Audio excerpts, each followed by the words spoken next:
Welcome to EHC-TV. I'm Chris Hatcher. Joanna McGrath is sick today, unfortunately, so I will be doing this segment, the close, her interview as well, and my interview. We hope she recovers very quickly. Today I have the tremendous pleasure of having a guest that was a former Major League pitcher for 3 different teams: the San Francisco Giants, the Pittsburgh Pirates, and the New York Mets. My guest is Mark Dewey, the E&H pitching coach. Thanks for coming on the show today. It's my pleasure. Now, what is the motivation to do this?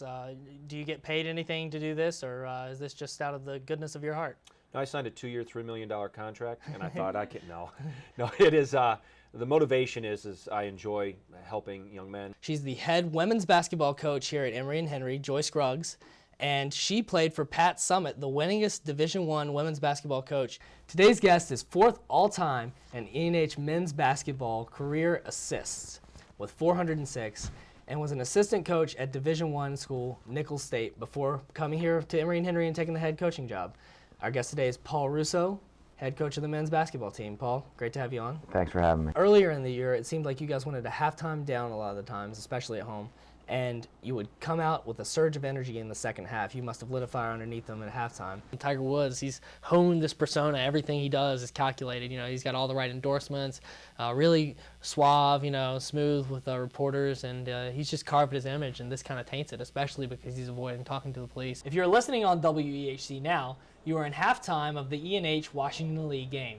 We'll get you back to that game in a minute, but first, your interview with one of the star players on the Emory & Henry football team, 4-year starter on the offensive line, James Harrison. James, great to have you on the show today. It's great to be here. Well, describe a little bit more what a pancake is for our viewers that don't know what a pancake is. A pancake is basically taking a man's freedom. Little factoid, I have to say this, defend my honor, 99.8% on my bracket going into the last weekend, and the top 10,000 in the nation on ESPN, so I still did okay in my own right. In the Warren Wilson game, we already discussed it, but you were very animated from the sideline, and personally I enjoy animated coaches. It brought back memories of like Hank Stram in football. I have Myra Sims, the new athletic director here at Emory & Henry, and we're going to get a chance to talk to her about some of her goals here and some of her previous experiences. She's been both a player and a coach. Tremendous experience. Well, let's talk about T.C. Calhoun, the person, a little bit. What is your absolute favorite thing about playing tennis?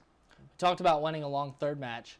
What kind of conditioning and preparation, even mentally, goes into winning a match like that?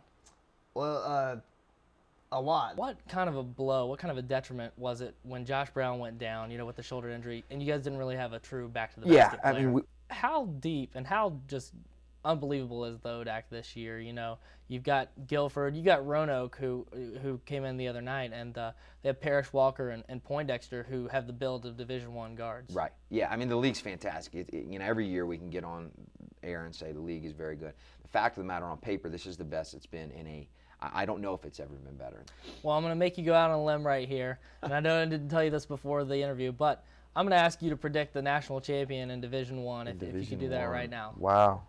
I am going to say, on air, I'm going to say Syracuse. Syracuse, okay. Syracuse. Wesley Johnson and that zone defense, that 2-3 zone, is pretty impenetrable. I think they're athletic enough to get it done, and I think they've got the offensive firepower to get it done.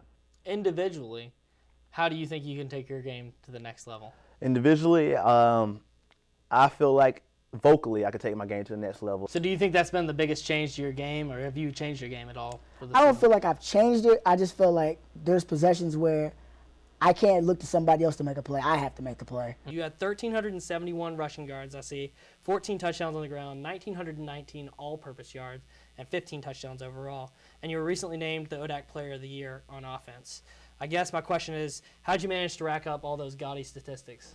What is it about you that you think gets underneath players' skin on the other team? That last play that you guys had on offense, Drew Piscopo hit you in the flats. You made 2 guys miss that were charging on. One of them might have even gotten face mask on you, and then you got into the end zone and basically put the game on your shoulders and won the game for Emory & Henry. I'm speechless about those 2 games. Help us appreciate what it's like to lose. What was it like having to replace this year once again Evan O'Sullivan after he went down again? Horrible. And I was very interested in a disease that coal miners get called black lung. The technical term for it is cold workers pneumoconiosis. And what exactly is that? I'm sure people are familiar with the term. What do you like about the team that you have right now? What are the strengths and what are the weaknesses ultimately right now? You climbed Mount Kilimanjaro, is that correct? Yes. What were you were thinking in your head when they scored with 17 seconds left? Well, you guys were predicted second in the ODAC at the beginning of the season, and you're 3-0, so it's easy right now to stamp you as like legit contenders for the ODAC crown. Tell us why you guys are gonna, live up to or even exceed those expectations, and if they're warranted. She's coached women's basketball here at Emory and Henry for 28 years, and this past Monday, she decided to step down from her position. Today, I have her on the set with me, Coach Joy Scruggs. Coach, thanks for coming on. You're welcome. Great to be here. What prompted you to do that? What was your decision-making process behind deciding to step down? Well, a decision of that magnitude, like you said, after 28 years is probably too lengthy of a process to recount here. Now, you compiled 384 wins, which is 34th all-time in Division III. So you obviously had some success. What are you most proud of your teams for? Well, in regards to what you'll miss the least, what was your most trying moment as a coach here at Emory and Henry? Now, as a team leader and a captain, how much of the responsibility falls on you when you don't perform well? Now it's time for this week's rant. Jamie Van Antwerp talks about pointless things as she spouts off in her rant. Here it is. And if you listen to Sportographic material, we picked the Saints, so I feel vindicated in that respect because they were underdogs. Coach Kenner is, of course, in his first year here. What is something that he's brought to the table that is different for something that you have with Coach Scruggs? Now, could you explain a little bit of what a libero is? And for everybody who picked Kansas, in your face, because I did not, and I picked that upset, Northern Iowa over Kansas. Unfortunately, as much good news as there was last week for E&H Sports, there was a monumental setback. The Emory and Henry Athletic Department self-reported an academic violation to the ODAC Conference and the NCAA. The violation will cause the team to forfeit all 4 wins on the season, and thus causing their record to be 0-10 for the 2007-2008 campaign.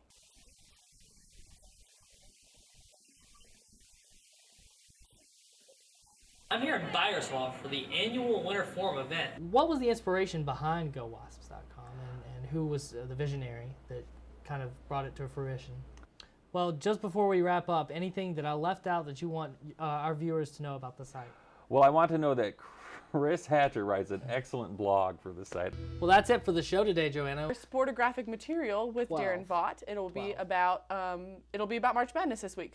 So It's we're live. Definitely plugging his other show. It's live, and I'm doing it the American Idol way. 1-2, 1-2. That's the vote. Okay. Tune in at 12.